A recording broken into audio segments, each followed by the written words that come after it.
is only for the cash flow hedge method only, because otherwise you have an accounting mismatch. So you're trying to avoid that accounting mismatch. So in terms of the extracts from the accounts, really there isn't very much happening. In terms of the statement of financial position,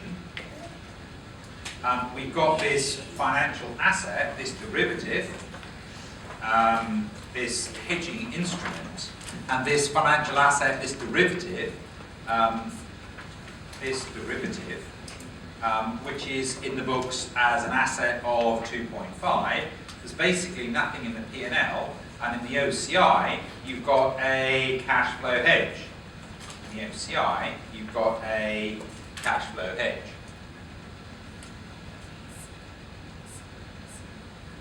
And the cash flow hedge is 2.5, cash flow hedge is a gain. If you felt the cash flow hedge was ineffective to any extent, then to the extent that it is ineffective, you would charge it to the P&L.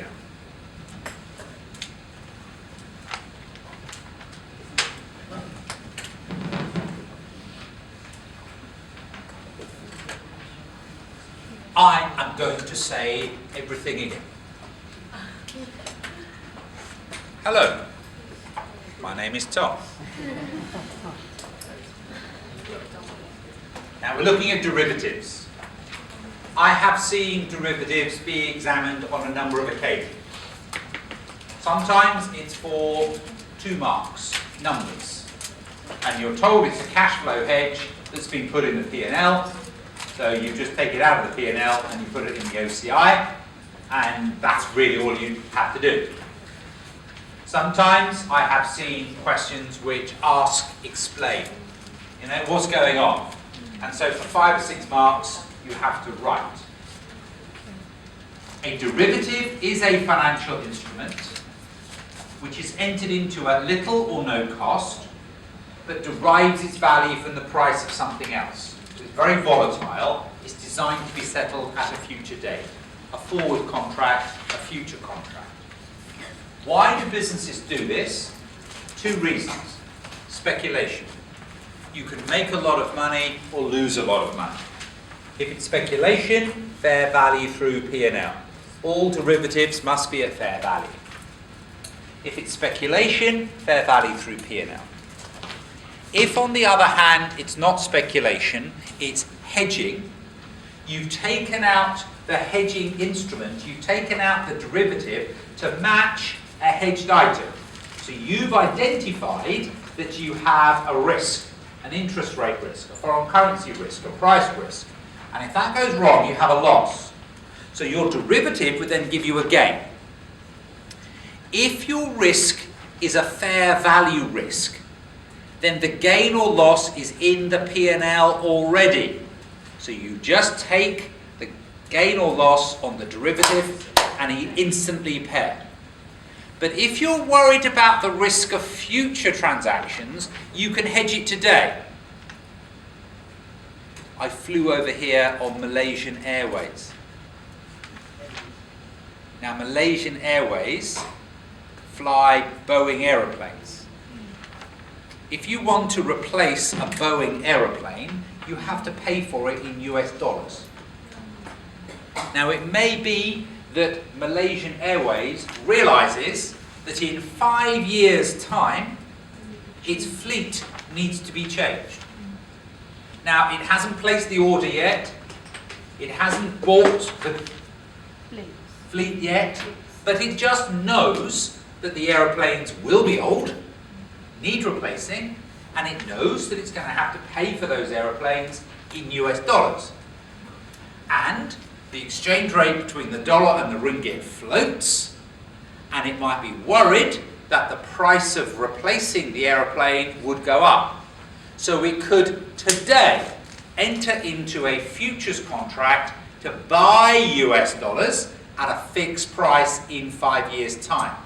Now that contract is going to go up and down like a yo-yo, is going to give you gains and losses like a yo-yo, but I don't want them in this year's P&L. I want to have them in 5 years' time when I'm buying the dollars to buy the replacement aeroplane. So that's an example of a cash flow hedge, a future transaction affecting future cash flows. And so you recognize it in OCI, and then you recycle it to the P&L in the year that it really matters. Yeah, in the year that it really matters. But hedging, if you're going down the hedging route, I indicated that there would need to be conditions. Conditions. So if you're going down the hedging route, I have to share with you some conditions for hedge accounting. So conditions for hedge accounting.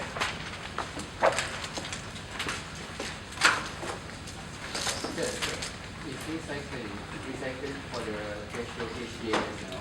Yes. Okay. Is OCI item will be in the equity as well? Yes. Yes. So you're taking it in equity and it appears in OCI. So you have it in reserve. Yes.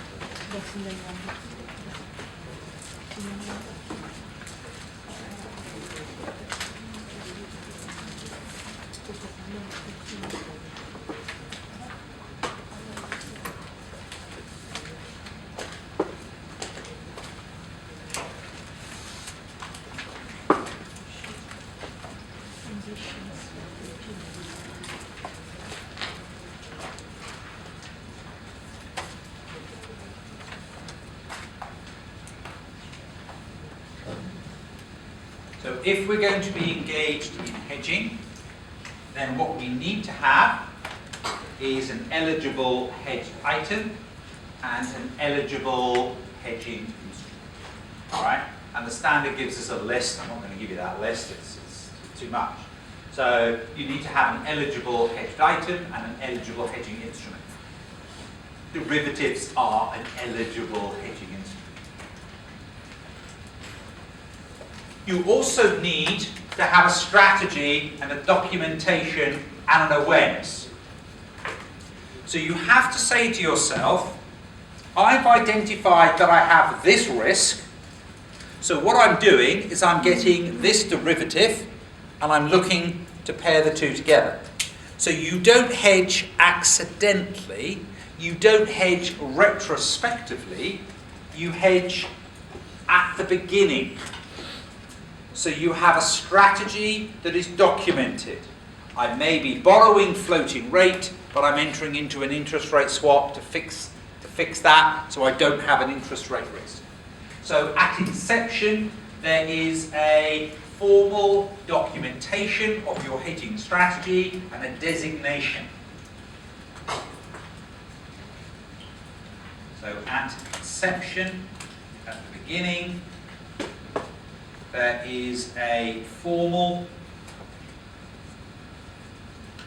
designation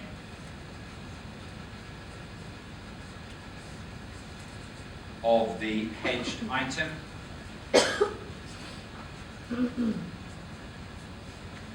of the hedge instrument, documentation,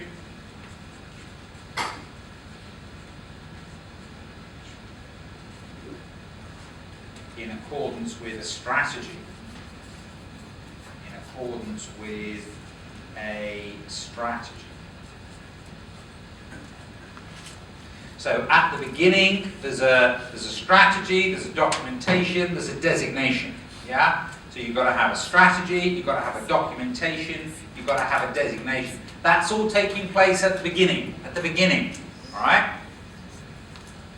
And you expect the hedging relationship to be effective. So the hedging relationship is expected to be an effective hedge. The hedging relationship is expected to be an effective hedge. If you're worried about the price of gold, you should hedge in gold. If you're worried about 100 units, you should hedge 100 units. Yeah? So have a straightforward economic relationship. So there should be an economic relationship. There should be an economic relationship. And the fair value changes not dominated by credit risks. And the fair value changes not dominated by credit risk. Yeah? And the fair value change is not dominated by credit risk. And you have the fair value change is not dominated by credit risk.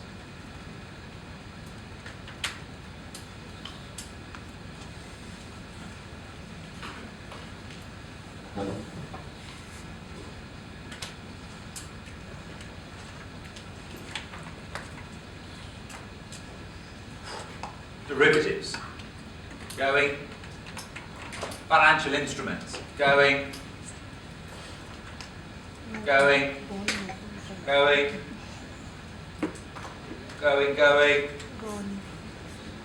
Where going, go? Gone, sir. Sir, sorry. Please, no, please. No, please.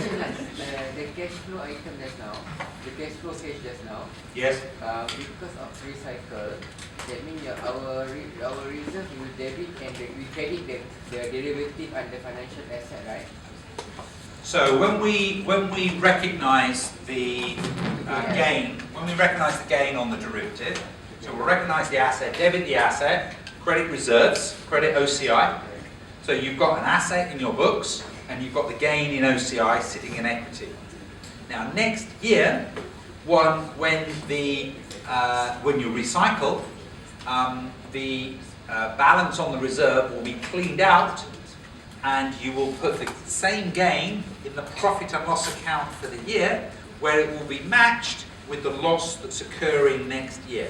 So the offset will occur in a future accounting period.